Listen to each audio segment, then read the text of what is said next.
You have seen that face 1,000 times. That wide-eyed smirk, those hands pressed against his cheeks, that scream. Macaulay Culkin was not just a child actor. He was the child actor, the face of an entire generation.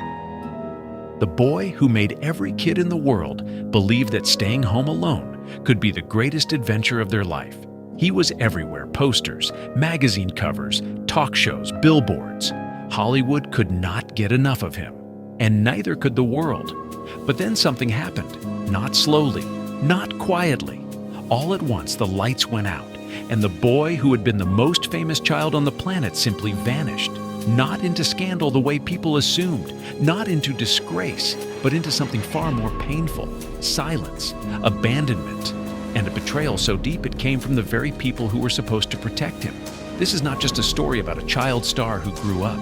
This is a story about what Hollywood does to the people it uses, what fame does to a child who never asked for it, and what one boy did when the entire system, the studios, the media, and even his own father, turned its back on him. What happened to Macaulay Culkin is not what you think, and when you hear the full story, it will break your heart. Macaulay Culkin did not grow up in luxury. He was born on August 26, 1980, in Manhattan, New York, the third of 7 children in a cramped apartment on the Upper West Side. His parents were never married. His mother, Patricia, worked as a telephone operator.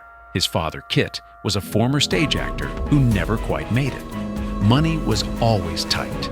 The apartment was so small that most of the kids shared bunk beds in a single room. There was only one door in the entire place, on the bathroom. That was the world Macaulay came from. But Kit Culkin had dreams he could never achieve himself.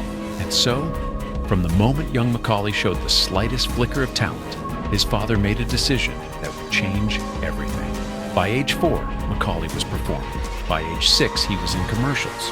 By age 10, he was the most famous child in the world. And Kit was right there. Not as a father, but as a manager. That distinction would cost Macaulay everything. In 1990, director Chris Columbus cast Macaulay Culkin as Kevin McAllister in a Christmas comedy called Home Alone. What happened next was not just a hit, it was a phenomenon. The film grossed over $476 million worldwide. It made Macaulay Culkin a household name overnight. He was 10 years old. Suddenly, there were no more quiet dinners and cramped bunk beds. There were press tours and studio meetings and paychecks that most adults will never see in a lifetime. My Girl, Home Alone 2, The Good Son, Richie Rich. He kept delivering. He kept showing up. He was not just talented, he was reliable, professional, and magnetic in a way that could not be manufactured or faked. He commanded $4 million per film, then $8 million. He became the highest-paid child actor in Hollywood history, and at the center of every deal, every contract, every negotiation was his father. Kit Culkin had finally made it, through his son. But the price of that success was being paid by a little boy who just wanted to be a kid. Behind the movie sets and the magazine covers, something darker was growing. Kit Culkin was not just a demanding manager. Those who worked with him described him as controlling, aggressive, and impossible to deal with. He clashed with directors. He alienated studio executives. He pushed for higher salaries and more exposure, squeezing every last dollar out of his son's fame. And at home, it was worse. Macaulay has since spoken about his father with a clarity that is both heartbreaking and chilling. He called Kit the worst person he had ever known in his entire life. He described violence. He described a jealousy so consuming that his own father could not stand to see him succeed. Macaulay once said he believed the abuse came from the fact that everything his father had ever tried to do in life, Macaulay had surpassed before he was 10 years old. Let that sink in.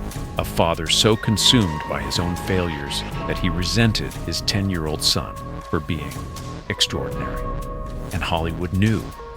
The industry saw the dysfunction. The directors whispered about it. The executives felt it in every negotiation. But as long as the films kept making money, nobody stepped in. Nobody said stop. The machine kept running, and a child kept paying for it. By the time Macaulay was 14, he had had enough. His parents had separated and were now locked in a vicious public custody battle, not over who got to raise their children, but over who got control of Macaulay's money, a trust fund worth somewhere between $15 and $20 million. His entire childhood monetized and fought over in a courtroom. So Macaulay did something extraordinary. He took both his parents to court. He had their names removed from his trust fund entirely and appointed an outside executor. At 14 years old, he took control of his own finances because no adult in his life could be trusted to do it for him. And then he walked away from the sets, from the cameras, from Hollywood entirely. No farewell press tour, no emotional interview. He simply stopped, and the industry that had made millions off his talent did not call to check on him. It did not reach out with concern. It moved on, just like that. The most famous child actor in the world became a footnote because he was no longer useful. That is what Hollywood betrayal looks like, not a dramatic firing, just silence. For years, the media filled that silence with rumors, drug addiction, mental illness, poverty. Every tabloid had a theory. Every gossip column had a photograph, usually unflattering, usually without context. The boy who had been celebrated and adored was now being mocked and speculated about. The same industry that had put his face on every poster was now printing photos of him looking disheveled on the street and asking what happened to him like he was a cautionary tale. He was not a cautionary tale. He was a person who had been used since the age of 4, controlled since the age of 10, and abandoned the moment he stopped being profitable. A person who needed time. Time to figure out who he was outside of Kevin McAllister, outside of his father's ambitions, outside of Hollywood's machine. But Hollywood does not give you time. Hollywood gives you relevance, or it gives you nothing. And for over a decade, Macaulay Culkin got nothing. What people missed during those quiet years was that he was healing, slowly, quietly, and entirely on his own terms. He refused to chase the spotlight that had once nearly destroyed him. He surrounded himself with real friends. He made music with a comedy rock band called the Pizza Underground, not to make money, but because it made him laugh. He embraced the absurdity of his own fame rather than being crushed by it. He launched a satirical website called Bunny Ears because he felt like it. He was not failing. He was finally, for the first time in his life, free. And when he was ready, he came back. Not with a desperate comeback project or a reality show or a tearful interview begging the public to remember him. He came back quietly, on his own terms, taking roles that interested him rather than roles that would rebuild his box office value. He came back as a man, not a brand. In 2023, Macaulay Culkin received a star on the Hollywood Walk of Fame. His Home Alone co-star, Catherine O'Hara, was there. So were real friends who had stood by him through the quiet years. And somewhere in that moment was a truth Hollywood rarely acknowledges, that the people it discards often turn out to be the most resilient ones of all.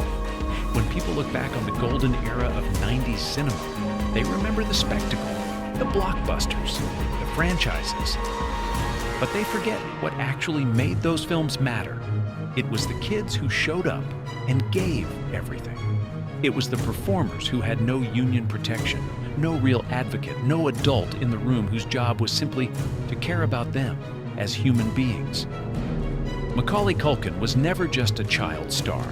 He was a child who worked, who carried an industry, who made studios rich before he was old enough to drive. And when they were done with him, they let his own father destroy him and then blamed him for the wreckage. His story raises a question that Hollywood still does not want to answer. What do we owe the children who built this industry? What happens when the people responsible for protecting them are the very people exploiting them? And how many others like Macaulay were there? Children whose names we never even learned, swallowed by a system that saw only profit. Macaulay Culkin survived. He built a quiet, genuine life. He has a partner he loves, a son named Dakota, named after his late sister, who passed away in 2008, and a relationship with his own fame that is honest and even funny. He does not need Hollywood's validation anymore. He never did. But the system that used him is still running, and there are new children stepping into it right now. So if you find yourself watching Home Alone this December, that familiar face, that scream, those hands on those cheeks, pause for a moment. Because that boy was not just acting, he was carrying the weight of an entire family, an entire industry, and an entire country's holiday tradition on his 10-year-old shoulders. And he deserves so much better than what they gave him. Macaulay Culkin did not need Hollywood to tell his story. He already lived it. And somehow, against every odd, he came out the other side.